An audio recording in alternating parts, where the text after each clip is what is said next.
খাবার দেওয়া স্টার্ট হলো বন্ধুরা। আজকে ঘরেই খাবার নিয়ে চলে এলাম, কারণ প্রচণ্ড বাইরে বৃষ্টি হচ্ছে। এদিকে আমাদের টাটা স্কাইয়ের সিগন্যাল বন্ধ হয়ে গেছে বৃষ্টির জন্যে। এদিকে চানা পনির আনা হয়েছে দোকান থেকে, তোমরা নিশ্চয়ই দেখেছো আমার আগের ব্লগটা, কিছুক্ষণ আগে পোস্ট করেছি। থালাতেই দিয়ে দাও, আর বাটি করতে হবে না। এই যে তোমাদের বৌদি দিচ্ছে চানা পনির, অপূর্ব লাগে। তো আমরা খেতে বসলাম। খাবো না, কাল শনিবার, সব ঠেকাঠেকি একই হাতা দিয়ে দেয়। কাল শনিবার, এইসব খাওয়া যাবে না, সব ঠেকাঠেকি, সব নিয়ে নাও বেশি করে।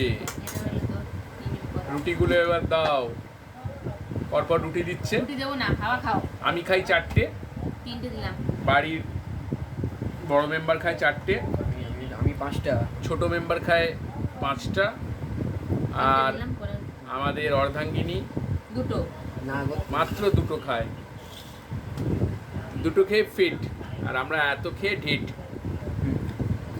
তো গুড নাইট, আবার কালকে দেখা হবে। এখানেই শেষ করলাম।